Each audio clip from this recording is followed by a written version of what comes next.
really great. And he did something, I think that was, I don't know if you mastered it, Mike, but he said, let's not rehearse. That, Well, we did. I never, I believe in very rigorous preparation, but you never ever take anything to that moment where you wish you'd have shot it. So then you're talking about a scene, you're talking about character, you're doing a lot of work, which we all did, on understanding who these characters were, and Al and Bob and Val and everybody acquiring the skills that these characters would have had in real life. But then rehearsals are very delicate. You never take something, and then particularly this pivotal scene, which is the nexus of the whole movie, you would never actually rehearse it. We talked about it in paraphrase, but we were all of the same mind. I wasn't. No, I wasn't. You know, like, I usually rehearse, you know, I don't know why. So when he said it to me, I'm sure he must have made me conscious of it. We can't remember these things. But I must say, when Bob said it to me, I thought, this is a great idea, you know, not to rehearse. But you know, you got to know your words. Oh, isn't that so we knew our words. Surprisingly, it was a beautifully written scene by Mike. And then we just got there. For some reason, it was the right thing to do, but the not knowing what we were going to say. So I really... You guys are also, both of you, are masters of cadence. I mean, Mike writes the script, right? Yeah. But he doesn't tell you how long to pause, where to dart your eyes, right? You know, that's you and Bob having created these characters. Well, no, he usually shoots about 48 takes, and either we get it or we don't get it. You know, so he'll know when we get it. You know? No, I mean, yeah, he has. Well, see, Al was always great on take 5, 6, 7, or 8. Might have had some. Okay? And when we would get done, you know, and it would be great, I'd have it, I maybe have some variations on it. Then sometimes Al would say, can I do a free one? I said, sure. What a free one is, Can I do a free one? it's basically being unplugged, which is Al being unplugged. And so then nobody knows what exactly is going to happen in one of those things. Including Al, so we had a couple of scenes in the movie that are pretty riotous, which was the product of that.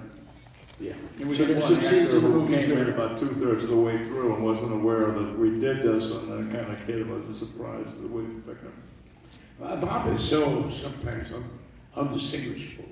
You know, you see him in the street in a restaurant. He doesn't look like Robert De Niro. I never recognize him. Since I'm over here, Al.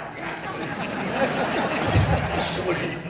He looks like so many people sometimes because he plays so well, you know what I mean? Maybe I do too. I don't know. Maybe actors do in general. No? Okay. I'll take the word. So, Mike, did you have a, look, I don't know, this is such a guy running the interview question, but you knew these guys, you know this is, you're sitting there with Al Pacino and Robert De Niro, and you know they've never done a scene together, and here you are, you wrote it, and you're directing it. Was there was there extra quiet on the set? Was there a sense there that this was something really cool? No, not at all. Because by that point, we had a very thorough pre-production. We had been shooting for 5 to 6 weeks. When I schedule a film, I work very hard on scheduling. I take a scene like that that's terribly important, and I usually put it in the middle of the schedule, because when you're making a film, everybody gets better at making that film as you're making it. So you'd never do something like that first, you would never do it at the end. So it was very carefully orchestrated about where in the schedule it would land.